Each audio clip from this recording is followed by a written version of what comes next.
There was a point there where when the boat was filling up, Jeff and I looked at each other and we just had that awful feeling that we were never going to see our kids again. 4 a.m, we had a reef on the edge of the island, filled the boat with water and spun it 180. All we're hearing in the media is Wellington's dying. Well, hey, get over it. It's not. That's why I do get pissed off with our media when if a place closes. And a great example, when Olive sold, another one bites the dust. It's like, no, it hasn't. It's been sold. God, we were doing 100 hours a week. Wow. You know, it was just insane. Sleep was just a luxury. Yeah, totally. How big do you reckon your crew was back then? We had one staff, and the first day he started, he cut himself, put it through his artery. Blood's bleeding everywhere. I'm fainted on the ground. We had to get him to the hospital. If I came to you and I said, Roger, I want to open up my own hospitality site, what advice would you give me? I would say, don't be so stupid. You got rocks in your bloody head. Make it a pizza joint, only take cash. My advice is... Hey, quick note before we wrap up. This isn't an ad, but I do have a small favour to ask. I would really love your feedback on the Kitchen Day podcast. So I've put together a short survey to find out what you enjoyed, the guests, the topics, the questions we asked, and really importantly, what you'd like to hear more of next time. The survey is completely anonymous and it only takes 3 or 4 minutes to complete, and your feedback is really going to help us shape what we do in season 2 and beyond. The Kitchen Day podcast exists to uplift all of hospitality and share its stories, and I'm really excited to be bringing you more of that in the new year. Thank you so much for listening, and as always, have a great service. The Kitchen Day podcast is proudly supported by Boring Oat Milk, taking care of the boring detail so you can focus on the important stuff, like your morning coffee. Today on the podcast, we're joined by Roger Young, a man whose name is practically synonymous with Cuba Street in Wellington. Roger's story begins far from the city, on a fruit orchard outside Tauranga, where he grew up surrounded by feijoas and watermelons. Even as a kid, he had the entrepreneurial spark, travelling around the country selling that fruit. That mix of creativity and hustle has followed him his entire career. Once in Wellington, Roger quickly made a massive mark in hospitality. In 1991, he opened Little Gringo's Pizzeria on what was then the rough patch of Cuba Street. And in 96, alongside friend and long-term business partner, Poddy Wagstaff, Roger launched Fidel's, a Cuban-themed cafe that would become a cultural institution. The pair opened Havana Bar, a speakeasy-style spot in the historic Wigan Street cottages, and also started the Brothers Cold Press, wholesaling organic cold pressed juices around the city. Over decades, and whilst building and running successful businesses, Roger has helped shape the character of an entire neighbourhood, turning Cuba Street into a hub of culture, creativity and hospitality. His story is about vision and the courage to take risks, and today we get to hear it all. Please welcome the unofficial mayor of Cuba Street, Mr. Roger Young. You've been doing this a long time. Yeah. What keeps it fresh for you? The people, the energy of the staff, and I think personally I've loved hospo since I first got introduced to it when I went to London in 1989 and did an OE with my best friend. Didn't know what to do after finishing college. I was driving trucks to the South Island full of fresh fruit for my parents, that was heaps of fun. So were you selling watermelon? Yeah, selling watermelons. Yeah, okay. Yeah. So that was summertime. Through the winter, we'd be taking down citrus fruit. So going back to the 80s, my parents did a trip to the South Island and realised that you just couldn't find fresh fruit in the South Island because it was all sent by rail back then. So by the time it left the Bay of Plenty or the Hawke's Bay or Gisborne on the train, got to the South Island, a lot of it was... rotten. Well, yeah, could be 2 weeks old, right? Yeah. So they come up with this idea because they own an orchard in Tauranga, just on the outskirts, and they thought, gosh, let's take a big tandem trailer of our own tangelos and oranges and kiwi fruit from our orchard and trial it. So off they went with the kids in the back, and we stopped off at lots of different schools and supermarkets just to try and gauge where it was going, if it was going to be a hit. And as it turned out, everyone was keen. So about 3 months later, my dad bought an 18-wheeler truck and started getting orders, travelling, went back down in the car and started getting orders from Plunket societies. So it'll be Plunket societies or primary schools in remote areas, Otuhura, or right as far as the Bluff, actually. Freezing Works was the other place as well. That's where we used to sell a lot of watermelons in summer. Just like a big family roadie. Yeah. Why Freezing Works? Because that was where a lot of the Māori population were living in the South Island at that time, close to the Freezing Works. That's where a lot of them were working. Worked, right. And of course, they missed the tropical beautiful fruits, watermelon from Te Teko and Whakatane and Apotiki. Wow. So in those days, they would get my father worked out what days they got paid, and back then, of course, it was cash in the 80s, right? And there was a little brown paper bag, stack full of cash. So we would just pull up at outside the Freezing Works on a Tuesday at the Matara Freezing Works, just out of Gore.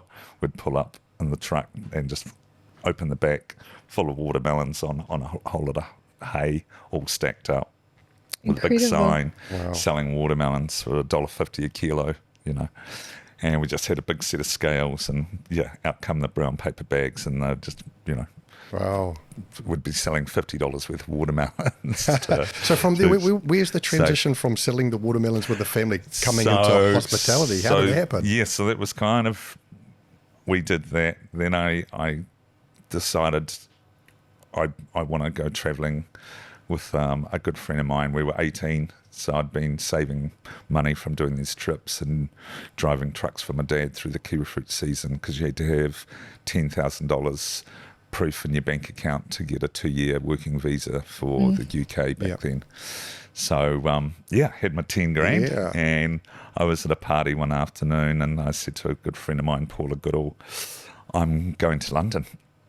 And she said, what? You're going to London? I was like, yeah, I'm going on a one-way ticket.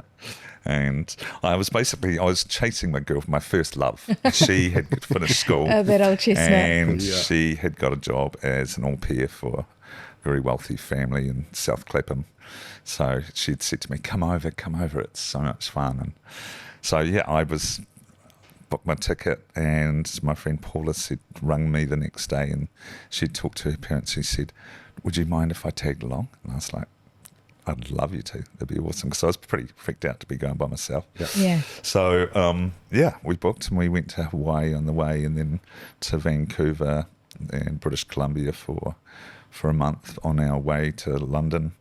And then, of course, that was the start of the journey in hospo, working for £3 an hour in a pub on the edge of the Thames, a place called the Young Ship, which is quite apt because my last name's Young. So, so I started there as a barman, green, 18, not knowing what I was doing at all.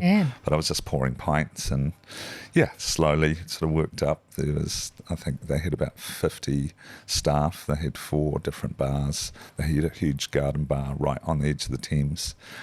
We started working at a bed and breakfast hotel, and then we went to France for the summer, that following summer, and the Canadian woman that we were looking after the house for when we were plastering and painting, she was coming down and staying with us, and we decided to turn that in, because it was an 8-bedroom house right on the beach, and there was only 2 other hotels, and they were full with Parisians, because it was only 2.5 hours to Deauville and Treville from Paris. So we turned that into a bed and breakfast and fell in love with it. So we were cooking and hosting, and then moved back to London about a year later and managed a big bed and breakfast hotel in Earls Court, and fell in love with hospo then. Yeah. Just meeting all these different people from around the world. Yeah, and then came back to New Zealand and... because your visa ran out? Yes. The 10 grand ran out? And the money. And got homesick. Yes. Yeah.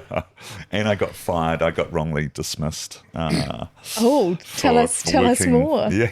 I was working, I'd sort of moved from working in the bars, come back to London, managing bed and breakfast hotel, and then I moved into working at a really particular, 5-star hotel owned by Lady Weinberg called Blake's Hotel in Kensington as I was learning to be a cocktail barman. Okay. And that was heaps of fun, really good fun. But the downfall there was a really cool South American bar called Bar Escobar, straight across the road. And we got paid on a Wednesday, and every Wednesday they had Coronas and Sols for £1. And I can see how this is going. Yes, and every hour they had these 2 big, barber chairs at the bar. And every hour they would come around, the hostess would come around with like tequila laybacks. Right. And start yelling out, "It's getting hot in here. Take off all your clothes." And so that would be the thing. People would start taking their clothes off. And everyone would just get free tequila laybacks on the hour, every hour. Anyway, I went back to a friend's place later that night, quite drunk, as you can imagine. Walked into a corner of a marble wall as we were walking into the apartment and slit my eye open. Oh, God. And I'm not very good with blood. And anyway, I fainted, put my tooth through my front lip and broke my nose. And I was supposed to start work at 9 o'clock this the next fancy morning. hotel. And I had to wear a tuxedo. So when you turned up to work, they checked your nails, make sure you were properly shaven, the whole shebang. And I rang to say there's no way I could come. I didn't get out of A&E until 5 in the morning. And my duty manager said, "No, you have to come." And I turned up. Of course, I've got 2 black eyes. You turned up back in the day. In my tuxedo. I looked like an absolute... No, you can mention on the train. I had my head down like this, hoping no one could see me. And I got there and he sacked me on the spot. Wrongful dismissal. Yeah. So as it turns out, the owner of the house in France, we were living in one of her apartments. We'd become really good friends, and her husband was quite a well-known lawyer.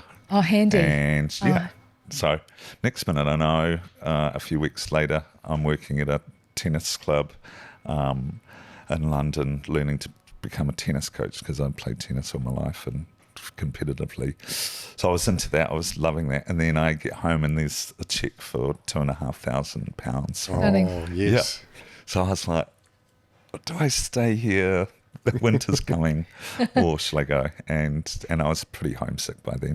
Yeah. Did you come back to Wellington then, Roger? Or No, I went to Bali. I went to Bali with 2.5. So you mentioned 1991. Living like a king. 2.5. Yeah, I did. So I had... I think I had a month there just living like a king. Sir Roger. Trying to spend all this money. And I ended up getting home. I think for a month it cost me £500. I ended up getting home with, £2,000, which is great.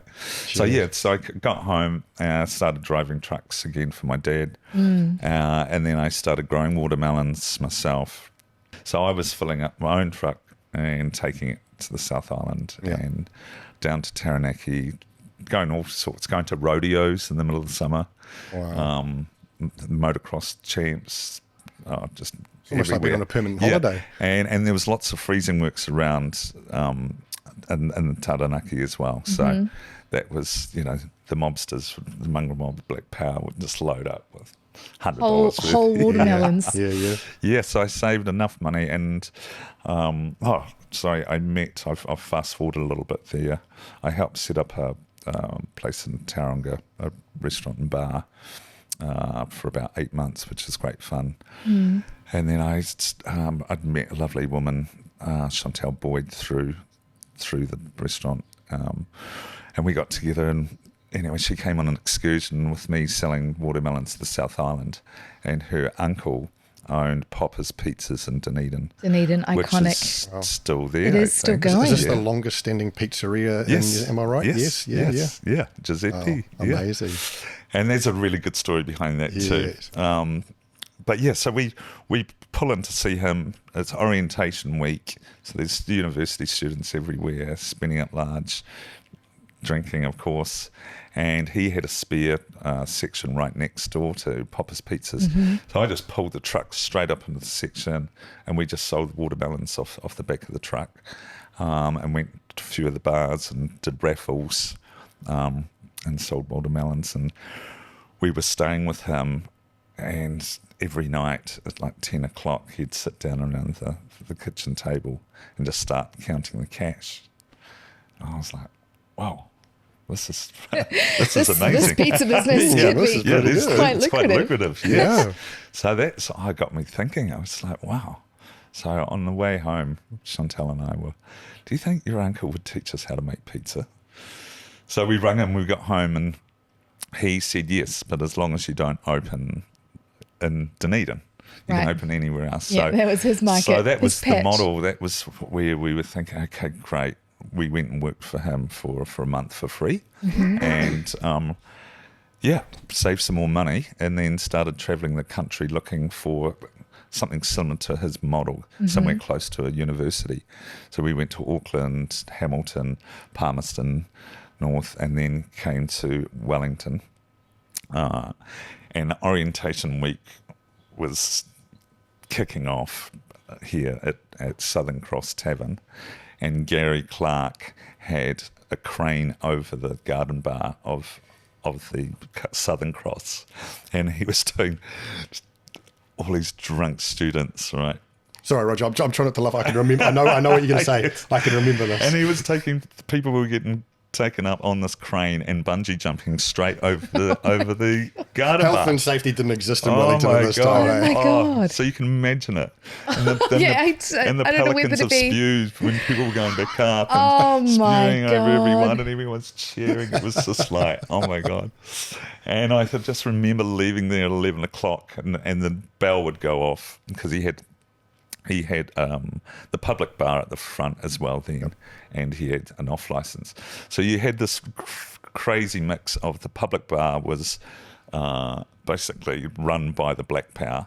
They had their tinny house and their headquarters just in Kensington Street, right? So you had the Black Power selling all their tinnies to the students, and the students filled in the back of Southern Cross. So it was just mayhem. It was crazy. Oh. And I just remember we're leaving, and they just turn the hoses on. They're just washing the whole bar out, just trying to get people out of there. My God. And you're thinking, this is exactly the spot I want to open. So that was the thing. We were going, there was a whole group of us going to Claire's nightclub just down here in Garrett Street.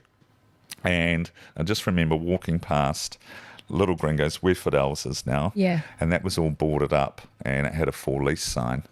So we, next day we went back and rung Colliers and Jardine, whose name was, who was leasing it, and signed up for $150 a week, I think. So we decided that, we moved down pretty well straight away after that. A couple of weeks later, bought it, my dad and a builder and a team of friends, signwriters, a whole bunch of us just got in and started painting and collecting what we needed, pizza ovens and knocking out walls. And so we lived in the back. I don't know if you've been to Fidel's recently, but where the kitchen area is, that used to be our bedroom, and where the so we just had one door between our bedroom and shower to the cafe. The restaurant. Yeah, so we were living and working there for $150 a week. Wow. And we started that actually sounds Gringos. Incredible. Yeah, it was so much fun. I mean, Little Gringo's, you probably won't remember this, Roger, but that's one of the first places I ever came across you. I can remember it, and I remember the little cars that you had. I don't know whether you had sign written them or what, you know. Well, they were very distinctive, right? Yes. And I think a mutual friend of mine said that Ramiro Breslin may have brought pizza to Wellington. Yes, that's but right. Roger made pizza cool. And he was right, because it was cool. And you also, am I right in thinking you also had one down on Courtney Place? Yes, we as did. well, down by we Ecstasy did. Plus? Yeah, right next to Ecstasy Plus. Awesome. Yeah, that was hilarious. Yeah. That was so much fun. Just the whole experience of learning to manage staff, for one, but we had this awesome scenario where quite a few of our friends, younger siblings, had come to Wellington to go to university, and they all started working for us. They all needed a job. So, and 2 or 3 of them were amazing graphic artists. So we came up with this idea. I had an old Mazda 323 that I'd had for years, after school, which I still had. So we just painted that with house paint. And we got it, so that was our first delivery car, and deliveries just went crazy. Our turnover went up 500%. I mean, they were so distinctive, months, weren't they, those cars? You couldn't miss them, right? I know. Your turnover went up 500% in 6 months. Yeah, it was incredible. As soon as we started delivering, it was just, Do you have the resources to sustain that? What was that like from and especially with those old cars, it was like someone would ring, it's like, Friday night, and it's hosing down, and the clutch has going up Devon Street, and our, oh, where's our pizza? It's like, sorry, the car's not back. They were always breaking down. It was just the clutch is going, or So this is early 90s now. Yeah, that was 1991. Heady times in Wellington hospo. Yeah, that was just amazing. But you guys, so you're living on site, you're working on site, you're open all the time, you're doing deliveries, queues are out the door every day. Yeah, I was getting up in the morning and making my pizza dough at 6 in the morning, kneading it by hand, and then I'd jump in my truck outside, because I had to have a part-time job, because we had, we weren't making any money. Yeah. You weren't making any money? No, not at the start, because we were selling massive plates of nachos like for $1.95. It was pretty cheap, and burritos for $1.95. Hadn't quite got a handle on your cogs we yet. hadn't quite done our food costings at that stage, but it was hilarious. The first day we opened, there was so much anticipation. We opened the doors at I think 11 o'clock, and we had to close by 12. We were inundated. We couldn't keep up. Wow. It was just, we were too stressed out. It was like, amazing. But so I had this part-time job for about 3 months when we opened, delivering dog food all around Wellington. So I had this big van called Meaty Meal Dog Food, and I just always remember I had to hide it around the corner. It's like, people cannot see. People I can't own see a this pizza shop. Pizza baron. But they'd be questioning what's going on the pizzas. Oh my God, how long did you sustain this intensity for? Oh God, we were doing 100 hours a week. Wow. It was just insane. Sleep was just a luxury. Yeah, totally. How big do you reckon your crew was back then? Or how many people were you employing? We had 3 staff. 1 staff. Matt Reed was our first staff member. It was just us. It was my partner Chantal doing the days, and then I'd come back at 4 and work the night with her. But we soon realised we needed a staff member. And the first day he started, he cut himself, put a knife through his artery, blood splitting everywhere. I'm fainted on the ground. We had to get him to the hospital, and we were like, "Oh my God, okay, what are we doing here?" Yeah. But it was just comical, really comical. How long did you sustain that intensity for before you had to step away? I think it was about, once we'd been going about 3 months, we could afford to start hiring some more staff. And it was great. We had all these young Christian kids from Tauranga. We were like, awesome, they're not going to rip us off, these Christians. Yay, awesome. So we hired all our friends, brothers and sisters, and they were all amazing. They were we had such a fun time, because we were learning too as we went, really, and they were all kids. And just back then it was hilarious. And I remember the first night we'd had off in ever, we decided, we used to go to this really cool kebab place Yeah, across the the kebab place road. across here, Yeah. It was Yeah. awesome. It was really authentic, and we used to love going there for something to eat. So we'd gone there for dinner, and then we'd gone to a movie, and it was like, yay, and we're walking back up Cuba Street, and there's like 5 cop cars outside outside little Gringos, all parked in, and we were going, fuck. So I start running. I'm like, what's going on? And our poor 2 lovely young 18-year-old Christian staff, you know, fresh out of Tauranga, had been held at knife point and robbed the till. Oh, geez. Oh my God. So I'm like, well, okay, that's our first night. Maybe we can't have any. Anyway, that guy did come back once after that, but he didn't come back again. Yeah. So Did he encounter you the second time? Yeah, he did. Yeah. Yeah, and Yes. I was just happened to be cleaning the chip fryer with hot oil. Yeah, and I just turned around and gave it to him. Yes. Yeah. And then going from that place, then you open a second site down on Courtney Yeah, Place? so we did. So we got this opportunity through Mike, and again, I'm sorry, I can't remember his last name, but he started Mexican food supplies. So he was making tortillas and corn chips and so forth. Yep. And he'd taken on the space right next door to XT's Plus, and that would have been 93, I think it was. But it was too much. He had too much going on, so he offered us the lease. So and the whole kitchen, everything was set up. So we decided, let's give it a go. Yeah. So that was a whole nother chapter, yeah. Because the late nights down there, Big Joe on the door, Yeah. Terry Serpisos and George from La Luna, they were running it back in those days. Yeah. And it was the place to be in Yep. Courtney Place. It was Yeah. absolutely Yeah, heaving till 5 in the morning. The longest bar in the Southern Hemisphere, Yeah. some record like that. Yeah. Yeah. Wow. How old are you at this stage? 20. I started Little Gringos when I was 21, so it must have been 23. 21. Yeah. Running one of the busiest venues in the city, and now you're opening a second alongside some pretty hefty. I wouldn't say it was the busiest at all, no.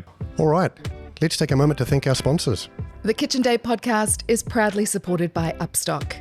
So much of our industry runs on good vibes, but there are corners of our industry that will only thrive with the help of smart tech, and that's Upstock.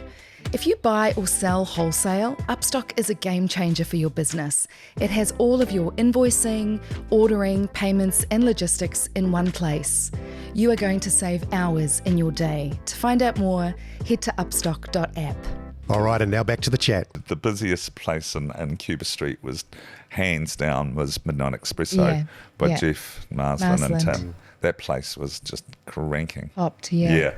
I just remember we'd go in there after work for a hot chocolate and put chocolate cake, and Jeff would jump out of his Porsche with his 2 big Rottweilers and walk straight in the door yelling at everyone and start smashing plates on the ground and That sounds turning the exactly like music Jeff up. Marsland. It was so funny. Who's this? Who's this guy? So that's how I met Jeff. Same thing. He pulls up just as, I think it was our first night of opening, and he pulls up in his beautiful old 911 Porsche with his lovely girlfriend at the time, Megan Hartley, I think her name is, and the dogs, and he comes straight in and he's like, "G'day mate, I'm Jeff.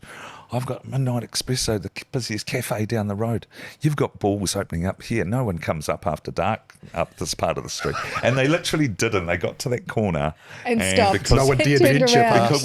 because it was, as soon as it was dark, all the ladies into the night would come Yeah. out. So there would be 40 or 50 ladies of the night all up Cuba Street, and they're all being pimped by the Black Power, right? So they had it was all go. They had turning over. They were all running it from the public bar at Southern Cross. Southern Cross. So it Wild was a funny times. thing. Yeah. So that was your first introduction to Jeff Marsland. Yes. And the he said to Havana me, connection. and he said to me, "Roger," and he's looking at my girlfriend, and he thought she was quite nice. He was, and because he doesn't hold back, right? And he's like looking at me, and I had long hair straight out of town. And he's like, "How did you score a beautiful Italian woman like her?"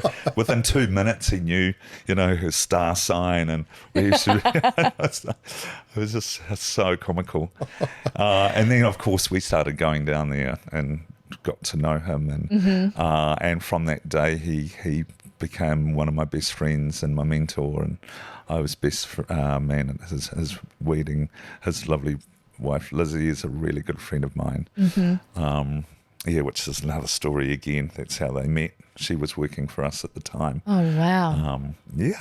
Had Jeff already opened Havana? Had he already started Havana when you guys met? He had just started roasting up above midnight in the Watkins building there on a little roaster. Him and Tim were roasting. They had a little tiny 5 kg roaster, I think, and it keep catching on a light all the time. They were always having fires. Having roaster fires. You'd always look down and those. see the fire engines will come past you. Sure enough, Jeff's out in the street. Nothing to see here. Everyone keep going. So that's when they first started. That was about that period, and then after that, they had Deluxe, of course, as well, but they bought Wigan Street, where we've got Havana Bar now. They had the 2 little cottages back then in 94, 95, I think they bought them.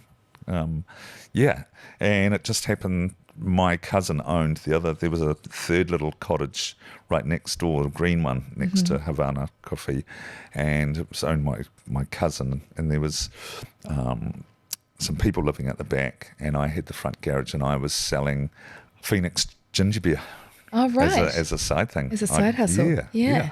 So how long after Little Gringos did Fidel's come about? How did that open? So the transition from there, my partner and I split up. I mean, working and living together wasn't. Yeah, it's a precarious. It can be a precarious thing. Yeah. Living and working in the one space was pretty hard work. Yeah.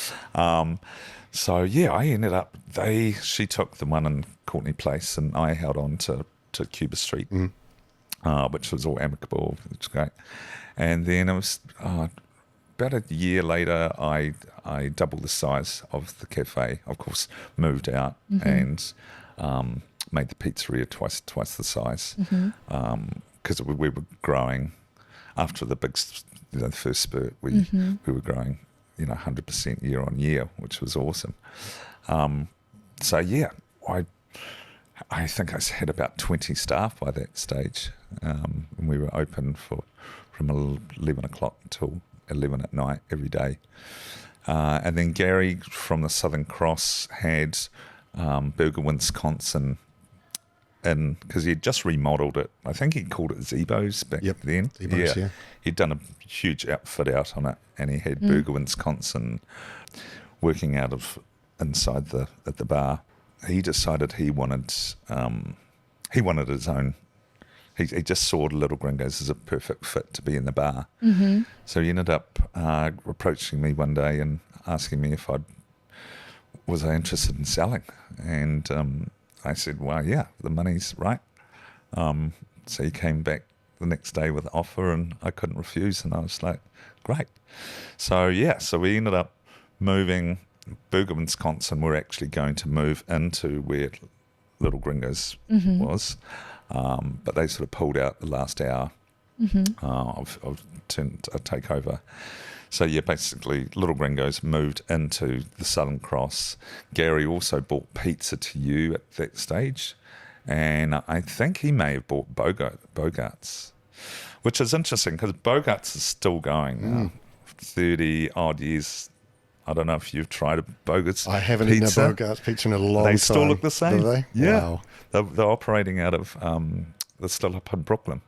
Wow. Yeah. Gosh. So he ended up buying 3 different pizza joints to try and stifle the market. Right. Which seemed to work well.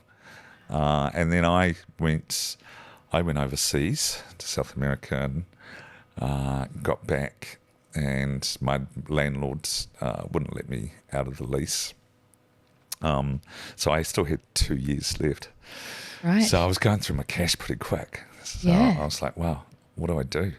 So Jeff said to me, it's like, well, why don't you own a cafe? I'm absolutely heaving. So I was like, gosh, okay. Yeah, I don't really know how to run a cafe, but hey, we'll give it a go. So I went went in there a couple of days later and pulled out all the low roofs, and just stood back and went, okay, yeah, we can make this work. So we did. We only had 25-seat cafe at the start. It was pretty quiet. I look back at my turnover. I've still got my diaries of what we used to write, our turnover. It was like, wow, oh my God, we turned over $300 today. Whoopee. The reason we called it Fidel's was it was originally going to be called Fidel's Jazz and Loco, because we were going to try and have a bit of a jazz scene going with music at night time. But then we realised it wasn't big enough. We just thought, let's just stick to our knitting. Being in Cuba Street, Fidel's, and as a kid in social studies when I was 12, I actually did an assignment on Cuba. Okay. And I really loved how Cuba stood up to America at that stage of basically trying to take the country over. So yeah, that was all really interesting to me. And of course, the first boat into Wellington Harbour was called the Cuba. So and being on Cuba Street was it sort of just sat right with us. And the connection with Jeff. Yeah, well, that was the other big thing too, because they'd just started importing roasting Cuban coffee too. Right. So that was really cool. It was like Cuban coffee. It all fits. Fidel's, yeah. So Fidel's came about because you couldn't get out of your lease. Yeah. And had your landlord let you out of that lease early, it would never have happened. No, exactly. Yeah. I know. So you were you only at the stage only in it for the 2 years to see out your lease and then go on another adventure? Well, and see how it went. Yeah. The aim was to just set it up and try selling it. Yeah. Little did you know. But then it popped off. Yeah. And much thanks to the likes of Jeff and Tim supporting us and lots of different businesses in Cuba Street, Cuba. It was a very, very, and it still is a really supportive community, and that's one of the coolest things about Cuba Street is it's always been there. The camaraderie, the friendships was so good. There's a real sense of community here on Cuba Street, isn't there? Everybody knows everybody. Exactly. That's great. Yeah. We're recording this podcast on Cuba Street. Well, there we go. Exactly. and a very cool, iconic establishment as well, right? Well, the cafe culture's sort of lingered, it's deeply entrenched in New Zealand's sort of hospitality culture. But there are some venues that stand out as being really foundational to that, and Fidel's is one of them. Did you have any inkling at all early on that it would be as enduring and as popular as it was? No, it was all just set out, for me to create a job for myself, and during that process, I was just in the throes of building it, and I met Poddy, aka Chris Wagstaff, my business partner, who I'm still business partners with now, 35 years on. We met through a mutual friend who used to come to Little Gringo's every day for pizza and buffalo chips with a garlic and lemon sauce. And we'd closed up. A really good friend of mine was working for me at the time. And 33 and the 3rd Art Gallery just off Taranaki Street used to always have these epic parties, like all the time. So we had finished work. We had a bottle of tequila and a bottle of lime juice, and we were heading off down Abel Smith, and it just started bucketing down, a thunderstorm and lightning. So we pulled under the New Z Talk B building on the right there at the corner of Abel Smith and Taranaki, and just to get out of the rain because it was just heaving. So we were giving each other tequila laybacks. And such a theme here. Yeah. And clothes on, preferably, right? We had clothes on. Just checking. Yeah. And Bruce and Poddy come around the corner, going to the same party, but they were doing the same thing, basically just trying to get out of the rain because it was just heaving. So it was like, you guys want a tequila layback? It's like, Bruce was like, by the way, this is Poddy, he's a good mate of mine, I hear we, mate. have a tequila layback. And and then we became good friends after that you met night. people in the 90s, right? Yeah, exactly. Well, listen, that is the start of what would then be a decades-long, deep-seated friendship and business partnership that still remains today. Yeah. In fact, you and Poddy took out the Legacy Award, the two of you together at the Welly Hospo Awards this year. What an awesome achievement that was awesome. It was very humbling. It was so nice to receive that. Yeah, but that could have gone to like so many people at the same time. You know, that's the beautiful thing about Cuba Street in Wellington. There's so many stalwarts of hospitality that have done an amazing job to actually make the city what it is, and to create that culture, and for it, to become one of the best cities in the country. Wellington's not in your blood as such. You're not. You're not. Well, it is now. Well, it is. It's running through my veins. Well, that's for sure. But it wasn't like you chose the city. It didn't. Yeah. It wasn't where you were born and raised. Yeah. No, this was a place that you adopted. It felt like it chose us at the time. Just it all was meant to be. Just coming down our first experience of, Southern Cross and the queues out the door. Yeah. And going, wow, we couldn't find that in Auckland anywhere close to the university. Palmerston North. We didn't want to be in Palmerston North. Oh my God. Sorry, Palmerston North, but, and Hamilton, it's the same thing. There was no shops or anything close to the university, and that was our whole mindset. Right, yeah. Following from Popper's Pizzas he was right opposite the university, so he was just he was swimming in cash. He was. Yeah. Oh my God. Yeah, I mean, you come to Wellington and you make some amazing connections. Yes, right? And you've right. made some amazing connections throughout your hospitality career. I know that for a little time while you were still at Fidel's, you took a bit of a break to help a friend. I know this gentleman is Michael. Yes. But I think is Hong Fu Shin. Hong Fu Shin. Yes. So you met Michael and helped him open a cafe and a roastery in Beijing. Yeah, which was great. How did you come about meeting Michael? How did that happen? Okay. So my Zen Yatsfield, you know Zen, from Radio NZ and the Dual School. Him and I and Steve Menzies and my girlfriend at the time, Renee Mark, we rented a house on the town belt up in Scarborough Terrace in Mount Victoria, and it was a new refurbished townhouse, and it was like beautiful view over the city. It was a gorgeous house. So we moved into this house, and we'd only been there a week. It was middle of winter, and I'd gone home from work about midday with the flu. I just felt really poorly. It was freezing cold. We'd been given the all clear. There was brand new Jetmaster fireplaces, one in the lounge and then one in our bedroom. It was great. So I went home with some firewood, lit both of the fireplaces, lying on the couch, feeling sorry for myself, talking to my mum. And, I was about to talk to Mum and tell her, how I was feeling. The phone rings. I open the door from the lounge to the hallway, and it's full of smoke. And I was like, wow, oh my God, okay. And I had to, that whole, what's it? Drop. Drop and crawl to the phone and ring 111. And consequently, so 3 to 5 trucks turn up. It's a Monday afternoon, so it's skeleton staffed. So there's only like two firemen to each truck. So I'm helping pull up the fire hoses up over the garage up to the house. And of course, straight in, they knew exactly what had happened. They just in with the axe, chopped out and above the fireplace.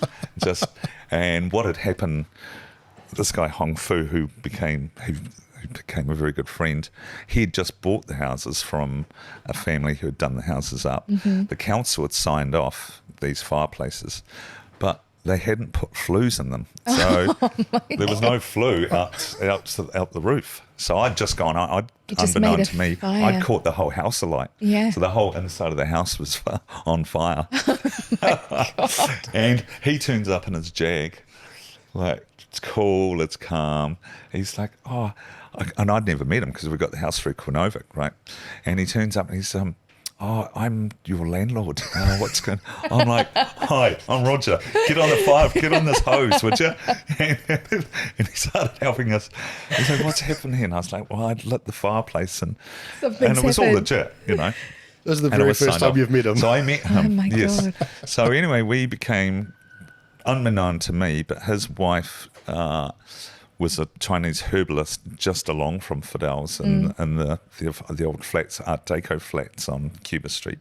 And she and him used to come to Fidel's all the time because they love the coffee and the food. And he'd come to New Zealand. He was the second top fencer in China. Wow. And he'd come to do a scholarship through university here. That's how they ended up in Wellington. So, and his mum was the head of CCTV, and his brother was the head of Beijing police for years. When his mum died, the 4 kids all inherited big printing businesses and all sorts of businesses. They were quite well-to-do family in Beijing. So he's gone home and he's come back. This is like a year later, or 3 years later, it might have been.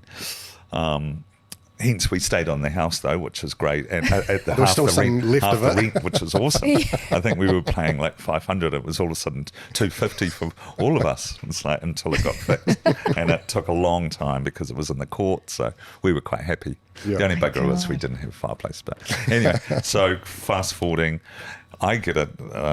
He just turns up at the cafe one day. His wife was still here, and he'd gone back to run his big printing business, and he really missed the coffee. So he asked me, would I be interested in setting up a cafe for him and all his friends in Beijing.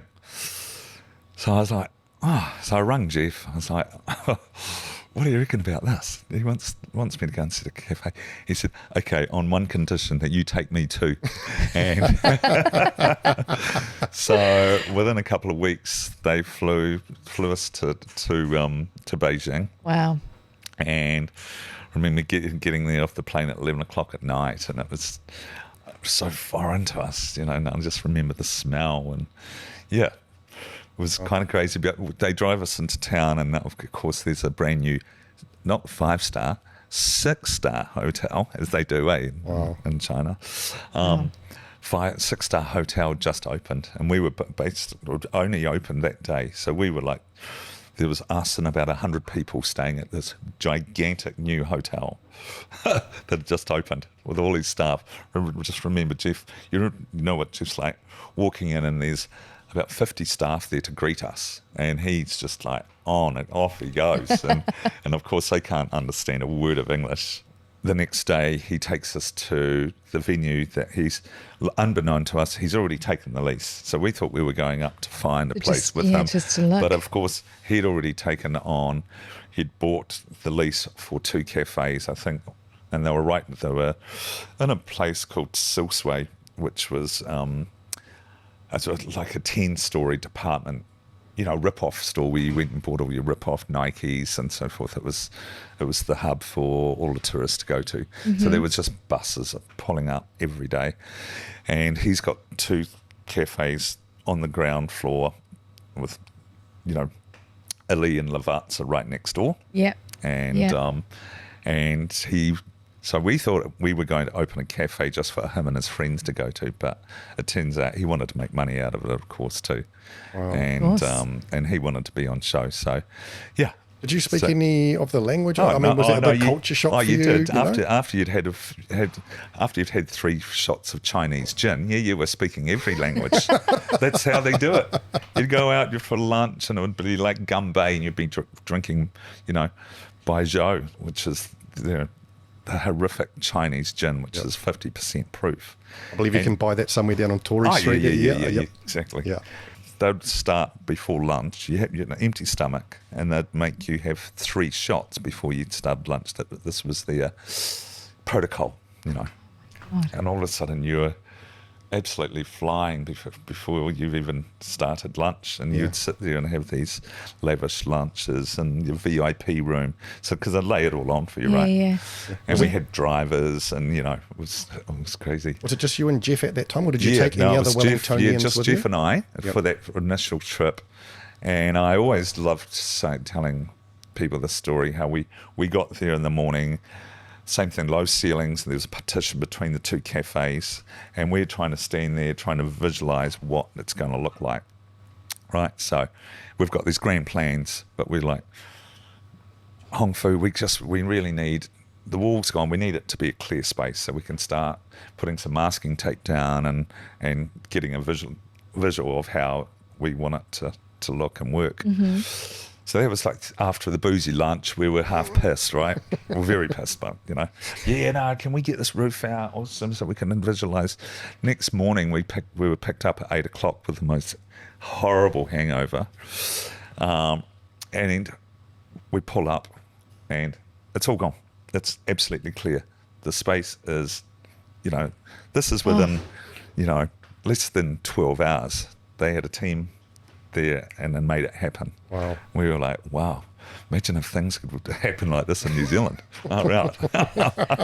Sounds like this industry's afforded you some incredible adventures across your life, and also a handful of adventures with Jeff. Yes, totally. But so I'll finish that story because I get off on tangents quite often. They wanted to call it, he said, could we call it Fidel's? And it's like, yeah, call it Fidel's. Like, this is probably dinner that night. We were drunk by then. Right. Call it Fidel's. Oh, you want to call it Havana? Oh, you can call it Havana too. Of course, they couldn't trademark any of those. And it's quite strict. Yep. So that's fine. We've left that to him. We've given the whole design. We've done all the shopping for all the equipment we need, cooking equipment, the lot. And we thought it would take a month, to get this set up off the ground. Mm-hmm. 10 days later, I get a phone call from Hong Fu going, hey, just give you an update. We're ready to go when you are. And I'm going, you're bullshitting. He's like, no. And he sent me some photos and I'm going, Jeff, check this out. They're ready for us. So I'm like, really? He's like, it'd be really good if we could open next weekend. And I'm like, are you in New Zealand at this time? Yeah, I'm in New Zealand. You've come back. Yeah. So we've come back. And wow. And it's only 10 days later that the cafe's ready to go. All right, Jesus, okay. So I take a good friend of mine, Monica Chai, who was working for me at Fidel's, one of my managers, and I take one of my chefs. We were getting emergency visas, and next minute we're on the plane. That was the Sunday, and we were on the plane the following Thursday to fly up to Beijing. Same thing. It was, you'd get there at 11 o'clock at night. We go straight to the cafe.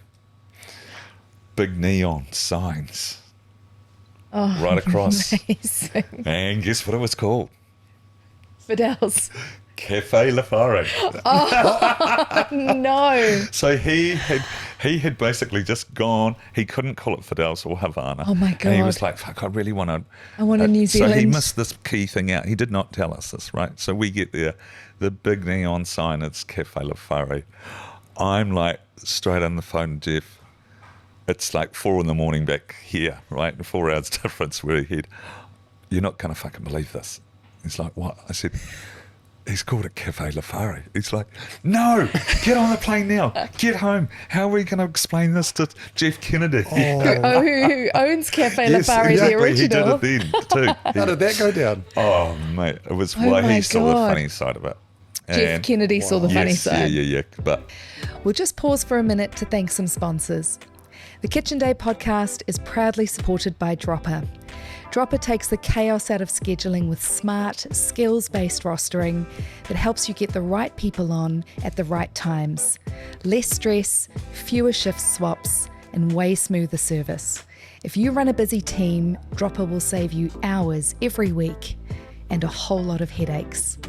Find out more at dropper.com. All right, and now back to the chat.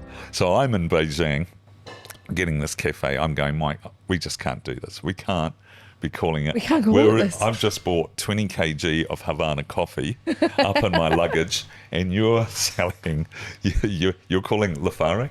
I said, that's just not how it happens in New Zealand, and we can't let it happen here. I know you guys do it a bit differently. So he basically had all of our logos and just went, eeny, meeny, miny, mo, which one can I use? Oh, Cafe Lafare. Oh, great. We'll run with that.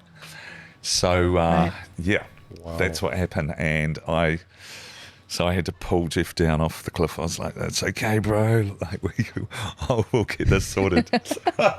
And so we're in there cooking the next day, getting all our stalls, getting the place getting ready. Getting the neon sign training removed. Staff, like we could speak no English with. We had one staff member as an interpreter who was great. And away we went. And within 3 days, they had the menus printed. We'd gone to the New Zealand Embassy on the Friday. They used to have Friday drinks for all the expats on a Friday afternoon. So we'd been invited to that and had a few drinks and mingled with, expat New Zealanders. And the next morning, they were walking in to have Fidel's eggs Benny and Havana coffee and listening to Trinity Roots and Fat Freddy's. Wow. And they were just like blown away. They were going, "Oh my God, a slice of home, right here in the middle of Beijing." Yeah, it was. Yeah. It was quite surreal. I bet. And it was awesome fun. It was so we. Is it still open today? Yeah. He got to 25, but they aren't called Cafe Lafare. I was going to say, what are they called? The name changed very quickly to Cafe Flat White. The land of the long cloud. I was just like, oh my God. It was just hilarious. So, and then we opened another one on Soho. I think we were up to about 3 or 4 by then, and I took a colleague of Chris's, Leo, that works at Supreme, the roaster. So we went and opened a coffee roastery up there as well, along with a staff member that worked for me at Fidel's in the early days, and then was roasting coffee for Jeff and Tim at Havana. What was the name of the roastery there? Rickshaw Roasters. We called it. Yeah. Wow. It's still going too. Yeah. But he got to. I think we had so much fun doing it. We'd take those boys. I think Leo and Matt had a year or 2 years stint up there. They really enjoyed it. They didn't really want to come home. Yep. And a lot of the people working in the embassy too. They fall in love with Beijing. Yeah. You can see why. Yeah. It's a really cool city. Just with the Houghton alleys, the food is amazing. I nearly moved up there, moved my whole family up there at one stage to sink my teeth into it. But What would you say are the best things that hospitality's given you in your life? Well, I used to say money, but that's not the case anymore. No, that's the opposite now. No, hospitality's just given me so much enjoyment and fun. It's a really common thread, the fun thing. Yeah. It is just meeting people, vibing off people, teaching your friends' children a new art, teaching them to make coffee. Gosh, we had Dallas from Fat Freddy's. The first time he had a job was doing dishes for us, until he dropped about 20 plates every day. It was like, this is not for you, Dallas. We had Rio from Trinity Roots. We had Rick. We had P. Diggs from Shapeshifter worked for us. All these, because the music back then in the 90s was just popping off. We had the best jazz school in the country, so all these boys were coming out of jazz school, and they all needed part-time work. And then the venues around then, we had Barbadega up on Willis Street on the corner there. That was every night there was new music. There was a band playing. You had La Luna, you had Trekkers. There was a whole culture then. You had Edward Street Cafe. Every night of the week there was something going on. Barbadega was Monday night, dollar champagnes. Trekkers was pints, $2 pints. And God knows. And then La Luna, the hip hop scene had just started as well. Pool was huge. I remember, pool's made a comeback now. Everyone used to cruise down Cuba Street with their own pool cue. They get to La Luna or to wherever and put their pool cue together. It's like, and if you didn't get there early, the whole table would be full of coins. Yeah, you wouldn't get on. But it was, so there was just so much goodness going on. The industry's a little bit different now. Yeah, but there's lots of, what's cool to see too, there's lots of kids, I shouldn't call them kids because they're grown-ups now, but some of them have worked for us or lots of different establishments in Wellington. They may have gone, I know 3 or 4 of them that moved to Melbourne and, learnt lots of experience, and they've come back to Wellington, and they've opened up some really cool venues.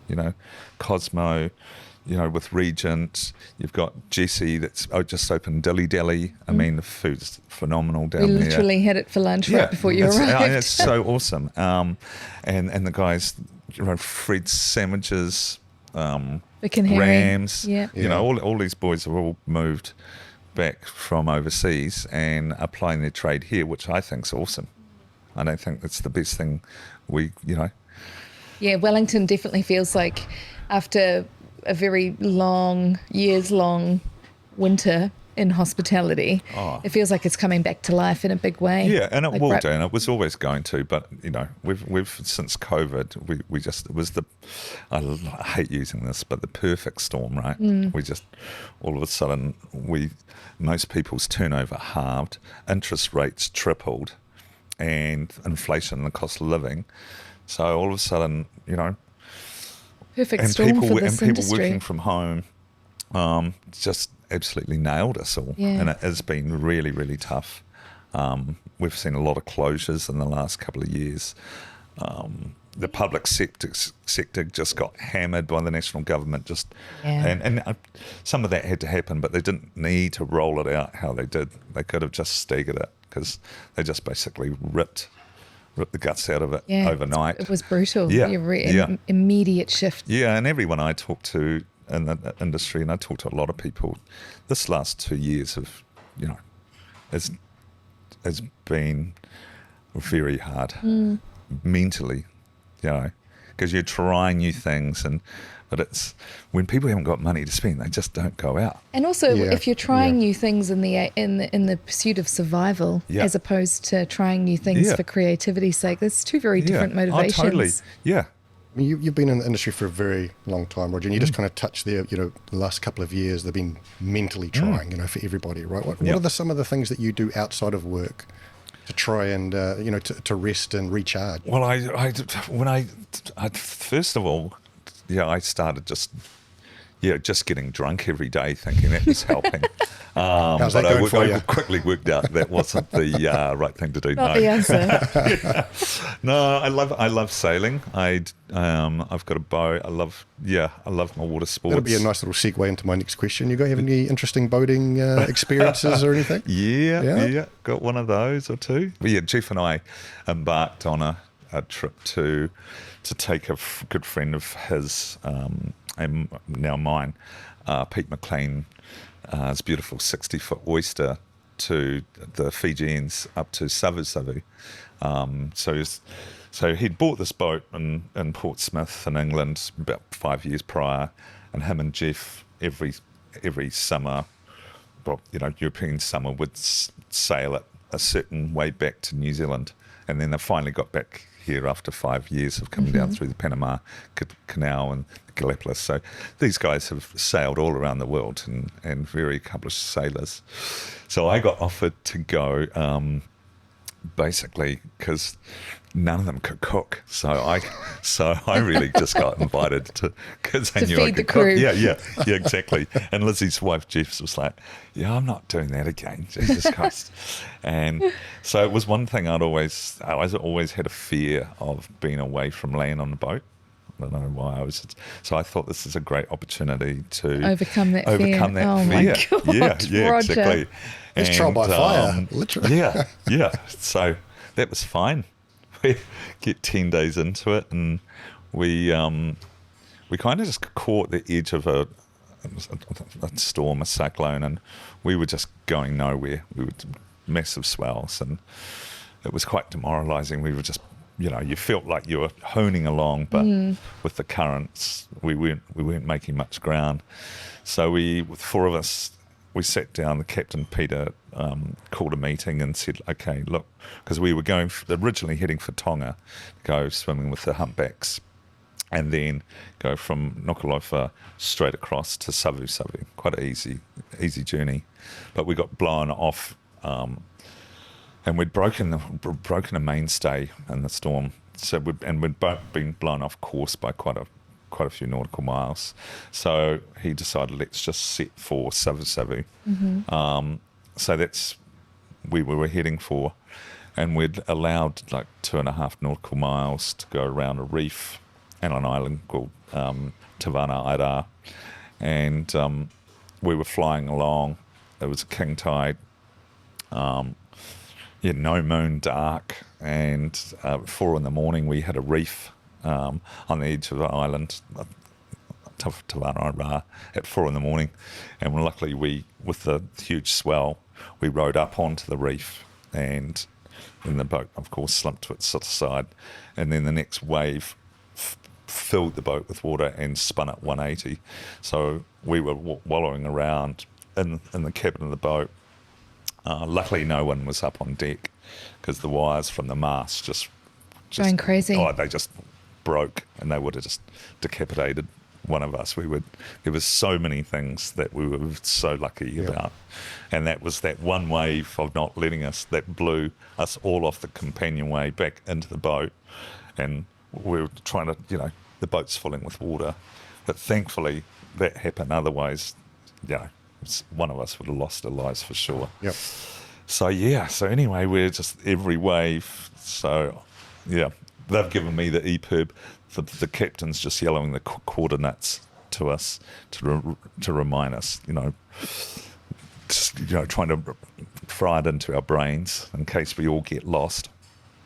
We'd lost our tender and one of the life rafts. So anyway, we were all scrambling around. The boat's full of water. We've got no nav. We've got no navionics whatsoever to contact anyone. So all we had was the EPIRB. So we had the EPIRB, we'd set the EPIRB off, and we were just holding on for dear life of the boat because the swell was huge. It was just lifting a 40, 50-ton boat, lifting it completely off the reef. And it's dark, it's the middle of the night, and we've got no idea, where we are. So then it starts to come light, and we can see the island in the distance, and we were like, yes, we've been saved. And Jeff's going, maybe, because you're in shock, and he's like, maybe it's Richard Branson's island and the coloured girls are going to be going do. And I'm like, God bless my his God. sense of humour, honestly, to keep it light in that minute.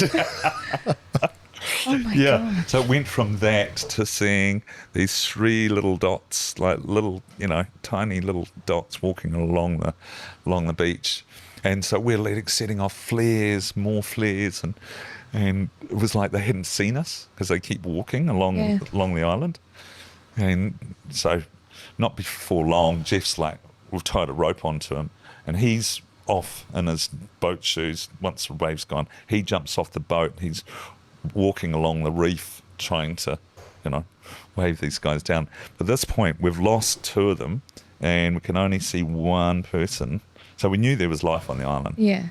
And but unbeknown to us, the two of them had jumped into the water, and they just had like a white 20 litre bucket cut in half, and their snorkels on, and they were fishing for sea slugs. So they were down there. They own the island. The family, the 4 of them are there. The chief, his wife, and his brother and his son, and they would go down there and do copra and sea slugs for the Chinese market. So and we weren't the first boat to have hit the reef. No. There was a huge merchant ship had hit the reef. There was a couple of 70-year-old Australian guys that navigated the world 3 or 4 times. They hit the reef the year before us because all the charts are also out of date. Yeah. And that's why is it the Maunui that sunk off Samoa was up there. That same reef. Wasn't the same No, reef, no, but just, that's it's what they were notorious. replotting as all the charts. And so thankfully, I think it was 4 a.m. we set the EPIRB off, and at 8 o'clock, exactly 4 hours later, the 2 guys, Jeff's out on the edge of the reef going, oh yeah, and they come up out of the water, and it's gone from Richard Branson's Island, like the Colours girls going doot to doot, to like, oh my God, are we going to get eaten? You know, they looked so menacing. Well, yeah, but they opened their mouths and their biggest smile come out, like, hi guys. Oh my And God. we were just Relaxed. melted. We were like, oh my God, we've been saved. Wow. So then the chief and I, we swam across the lagoon because he had a really dodgy hip. So we'd got a few things off the boat. Yeah. A couple of bottles of rum. Yeah, so we were Ladies. importing Cuban rum back then. All the important things. And so the captain was last off the boat. So we got some food off and a couple of bottles of rum. They walked around the top of the reef, and the chief of the island, Bill, and I swum on our backs with our flippers on across to the beach. And just as I hadn't had a shower in 10 days, Yeah. you can mention the smell. It's disgusting. So I'm lying there in my undies, like shellfished out, and the New Zealand Iroquois plane flew over our heads and dropped out a couple of parachutes of walkie-talkies. Oh my God, this is honestly and like something out of a movie. Yeah, and some bottles of ice cold water and some chocolate, Whittaker's chocolate. Whittaker's yes. chocolate. There we go. Iconic. But we've just felt so elated to be alive because there was a point there where when the boat was filling up, Jeff and I looked at each other and we just This had is that it. awful feeling that we were never going to see our kids again. God. Yeah, but What an experience. Yeah. Wow. And then it was just hilarious because we got into their little to their Village, houses, their little yeah. village, and it was just little shacks, and they had pigs and chooks, and we had a beautiful dinner cooked on the log oven, and the sun was climbing the coconut trees and cutting the top off the coconuts, and we were having Rum and coconut rum and water. coconut, and we had the best night because we were so elated to be alive, and having that rum was just Oh amazing. my God. How what long an were you on the island for? Before you they guys came down, left? so the Fiji Navy came down. We were hoping the Hawi were going to come and save us. It was either Hawi or the New Zealand Navy. They were up there patrolling the waters at the time because one of the Fiji Navy boats was out of commission. They turned up at about 12 o'clock the next day, and they said to us, sorry, we didn't come down last night, but we did not come down here because we're scared of hitting a reef. Yeah. Because our charts actually don't show a lot of them. God. So then we 18-hour boat trip back to Suva. We get welcomed by the Commissioner, New Zealand High Commissioner, and he turns out to be a really good friend of a friend of mine and Jeff's. Oh.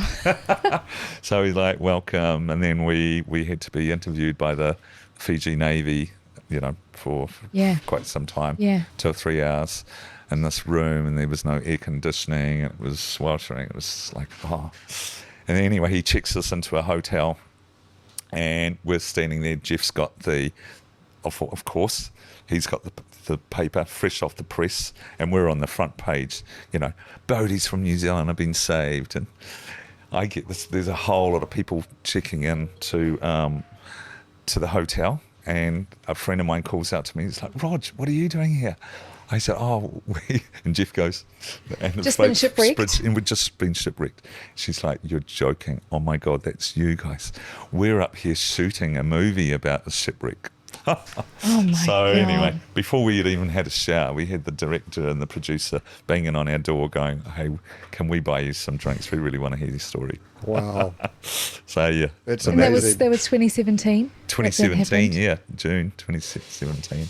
Unreal. So yeah. How often do you go sailing with Jeff now? Wow, that's the thing. I do still go sailing with him quite a bit. We did a trip a couple of years ago with the same captain who bought a new boat. Oh, so to finish that last story, so the boat got left there on the island because it was just going to, it was 600 miles, nautical miles from, it was the most southern island of the Fijians. Yeah. So it was unsalvageable.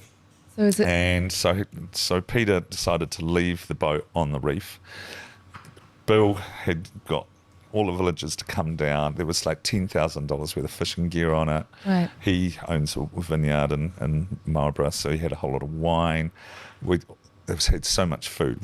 We had all the freezers You were full of decked food. out, yeah. So I was like, take all of that, get that off. And so it was about 6 months later, I think Cyclone Gita came through. Mm-hmm. The boat is on its side, way out on the reef, 2 k's away, and they went on the island, thankfully, but they came back down to the island, and because I stay in touch with Bill, the owner of the island, and he sent me some photos of after Cyclone Gita of the boat on the reef, now sitting plush, $1 million yacht, Yeah. sitting plush on their beach with the keel. The keel had snapped off coming across the reef, and now they lost everything in Cyclone Gita. Now they have but there's $1 million yacht. Now they've got $1 million home, sitting right on the beachfront. Oh my God, the power of a cyclone. That's insane. Yeah, it's just incredible. I have to show you some photos. I would love of to this. see those Yeah, photos. Yeah. When Good you Lord. look back over your career and all the things that you've done, Rog, do you have any regrets? No, None? not at all. No, I've just loved being a part of Wellington hospitality. All the people I've met, the staff that I've had. Potty and I, we've had 2,000 staff over the years between the two places. One, and of course Little Gringos and the Brothers Juice, and I think that's been one of the biggest highlights for me is the people we've met through. Seeing our staff go on to having children, meeting each other through your establishment and getting together and going on to open their own businesses, and just all the customers that we've met that have become lifelong friends. Yep. It's amazing. What's on the horizon for you? I bought a lotto ticket. I'm hoping to win a lotto tomorrow. Get in line, buddy. I've been trying that strategy too. It's not working so good. Oh, look, Fidel's is closed for re-strengthening. It's taken an age. There has been no loyalty from our landlord. So we're quite happy just running the one establishment at the moment. I'm really keen to get my juice going again. I loved the cold pressed juice. We haven't even spoken about the Brothers Cold Press. No, yeah. Yes, your foray So- from watermelons eventually resulted in a beautiful commercially viable cold press business. I made some watermelon juice yesterday, Oh, and it's fabulous. just so good. Yeah, so I can't wait for the summer to crank the old beast up again. Yeah, absolutely. So I've still got the machine. I'd quite like to, just to keep it simple. Always chasing. It's always really hard when you've got 30 or 40 staff. I think, at the height of it, we might have had 50 or 60 staff. And that's a lot of people to run. Fun, but you do get to an age where you want to simplify life a little bit. Yeah. So, Well, especially if you have experiences like you've had where it becomes clear real fast how... I just still like to keep my hand in it, I have ideas all the time. We've got one great idea at the moment. Well, I think it's a great idea, but I can't let it away yet because I think it could be good. But today I was walking up past Houghton Valley School, and I'm watching the guy cruise around in his air-conditioned tractor just mowing the school gardens, and he's got the headphones on and he is like cranking out the sounds and he just looks so happy, and I'm going, God, that looks fun. I want a slice of that. No Yeah. staff, just you, your tractor, Yeah. But yeah, it's a pipe dream. But just something simple. Because how old are your kids now, Roger? My daughter's just turned 16. Wow. Watch out. And my son's 12. So yeah, she's at Wellington High and he's at Swiss. Do either of them have the hospo bug, do you think? I think my daughter does. She's really cheeky. She's definitely got She's definitely got the sass and the gift of the gab. Yeah. But I keep talking to her about she needs a job. She's hit 16. And she's like, well, I can just come work for you, which I'm happy to teach her to make coffee and those things. But I would quite like her to work for someone else. I think it can be a little bit too easy just to work for Dad. Yep. And Dad, sorry, I've got a party tomorrow night. I can't work you'll understand. tomorrow. Yeah. Exactly. Yeah, I wanted to get a real job, Yeah. Yeah. And are you still involved with any of the coaching, Rog, for your, because your son plays football? Yeah, I do, yeah. I coached my daughter's football last year. Yeah. Freddie's he's at another level now. He's got professional coaches, which is really cool to watch them step up. So I still go and participate, but yeah, I'm more of the referee now, yeah. The one-eyed referee. No, that wasn't a penalty. Yeah, no, I really love being involved in this sport and always have. Yep. Yeah. So, and surfing, I'm getting my kids into golf right now and tennis. There's a new pitch and putt at Miramar, so that's really awesome. Yep. And it's cheap for kids and it's just right there. But yeah, living on the south coast is so nice at this time of year. It's a beautiful spot, isn't it? Yeah. And what's your feeling on where Wellington hospitality is right now and where it's headed? If you'd said, 6 months ago, I was just like, oh, God, it's so miserable. It really is. But these businesses that have held in there, I'm so certain that we really did hit rock bottom this last winter.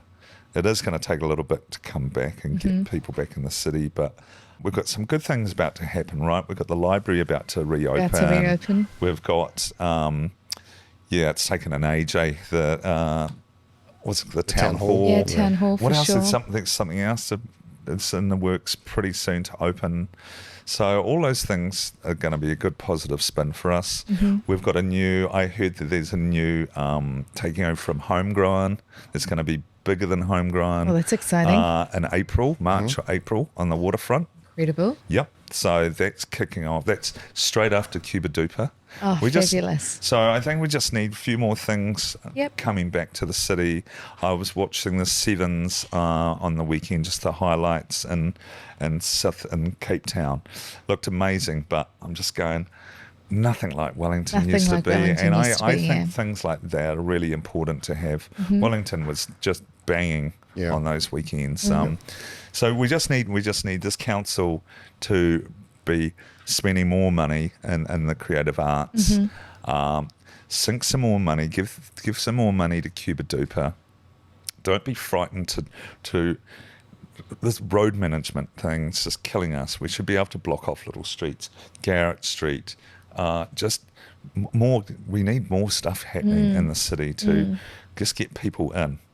And more support for people who want to do it. More That's support right. for people who want to get in there and make the city better, because they're all here. That heartbeat in Wellington. Yes. Those people are still here. So I've got one sitting in front of me right now. Yeah, that's exactly right. Well, and there's so much music going on every weekend at the moment. It's just incredible. Cuba Street Tavern. And I'm not sure who they had, Mal and Nui, San Francisco, the Jewel School at Moon Bar. That was just last weekend. You could have gone to 10 different gigs. So that's a good sign, right? That there's people coming out for that stuff. Yeah, absolutely. If someone was going to come to you now, Rog, and ask for your advice, if I came to you and I said, Roger, I want to open up my own hospitality site, what advice would you give me? I would say, don't be so stupid. Right then, I'll take that one off the list. Right. You got rocks in your bloody head. Make it a pizza joint, only take cash. No, I think my advice is stick to your knitting. Keep it small. Something that's not too big, that you can try and keep your overheads down, because your wage cost is such a big component now. I mean, back in the day, I think our wage cost used to be like 15%. God, Wow, if you can keep it under 35, now I'm going, wow, yeah, well yeah, done. Yeah, Good on you. Absolutely. So yeah, and I think that's something we are seeing. People are not opening big places, and offering something different. For a long time, we had how many Kebab shops. kebab shops. I mean, I remember in the 90s, Alibaba's opened up Cuba Street. Well, next minute, we had 10 kebab shops in Cuba Street. And then the Indian, all of a sudden we had 20 Indian places. I'm just trying to be authentic. You don't need to be copying someone else, and just bring your own game to the table. Yep. Hey. Yeah, incredible. Yeah, it feels like a really exciting time to be in hospitality at the moment, because I feel like we've seen the bottom of the bell curve and we're on the way up now. Yep, that's right. But it does always take a minute for people's optimism to catch up. Oh, totally it does. And that's okay, because by the time it catches up, the city will be in full swing again, in full bloom. Yep. And it's a good time of year as well, with it warming up. Wellington always puts on a show in summer rain. Yeah, you go for a drive down around the waterfront right now, and it's just absolutely heaving. Absolutely. Princess Bay was pumping when I was walking around there at 10 o'clock. There's loads of people. And Wellingtonians, when it's good weather, we're out there doing it, right? Wellingtonians are also just deeply passionate about the city, aren't they? Yeah, totally. Which is so and cool. you look around, there's so many amazing eateries, cafes, bars. Yeah. There's no matter where you go. I mean, I personally don't get out much. Of course, I've been in the industry and having young kids. But I came out a couple of Saturdays ago, and I had some friends down from Tauranga. And all they're hearing from our media is how doom and gloom Wellington is. And that's why I do get pissed off with our media if a place closes. And a great example, when Olive's sold, another one bites the dust. It's like, no, it hasn't. It's been sold. Oh, Apache's gone now. No, it hasn't. It's moved. And I went to Apache the other night, and it's absolutely heaving. So I was out with my friends, and they couldn't believe it. They were just going, where are you taking us now? Yeah, the city's pumping. Yeah, Wellington's got some amazing people doing amazing things. Right? Exactly. Yeah. And we went back to the hotel room, and they're going, right, this city's just alive and kicking. Yeah. I'm like, exactly. And that same sentiment is like, all we're hearing, in the media is Wellington's dying. Well, hey, get over it. It's not. Yeah, stop listening to the media. Yeah, exactly. Yeah. They just keep regurgitating the same. Yeah. And hey, when you're doing a profile pitch on someone, hey, maybe get a new one, not use one from 20 years ago. Because are you talking about personal experience? Yeah, exactly. All right. In a few places, and a few people I've seen. Yeah. I mean, that's incredible. Now, listen, we can hear the chefs starting up service behind me, great. And I know you've got to head off and jump into service too. Yeah. This has been an incredible chat. I would love to follow up at some stage with a part 2, because we didn't even talk about Havana. We didn't even talk about, we didn't really get into the cold press juices, which, massively successful feather. I know, this is what happens. I end up just talking too many good about myself. No, too many good stories. We have heard some incredible stories, awesome. So let's line up a part 2. But thank you so much, I guess. I mean, this sounds a bit corny, but on behalf of Wellington, thanks so much for, sticking your flag in the ground here and putting in the work, because you really have created the culture of Cuba Street almost single-handedly. Oh, yeah, I wouldn't say single-handedly, but I've been a part of it, and it's been an absolute joy, and I still love being a part of it. Yeah, and I mean, people, especially I'll be at Flo's, and we'll see you walk across the street, and our guests recognise you, and there's Roger, and you're very much a part of the city now, in a very, very big way. It's nearly time to hand on the mayoral chains, though, eh? The unofficial mayoral chains. We'll talk about that later. Who we need to start to hand those on to. Put some names in the head, eh, Roger? Yeah, I reckon. Yeah. It wouldn't be a bad idea. Yeah. Cool. Thank you so much for your time today, Rog. It's my pleasure. It's so nice to sit and yarn with you guys. Yeah, Thanks absolutely. The Kitchen Day podcast is recorded and produced by John O'Tucker at Empire Films. We film here at Loretta, where we get to hear incredible stories from some of New Zealand's most talented front of house professionals. If you enjoyed today's conversation and you know somebody else who might like to hear it too, I would love it if you would share it with them, or better yet, hit subscribe. It's a little thing like that that helps us to continue to bring these stories to you in season 2 and beyond. Thank you so much for listening today. Have a great service.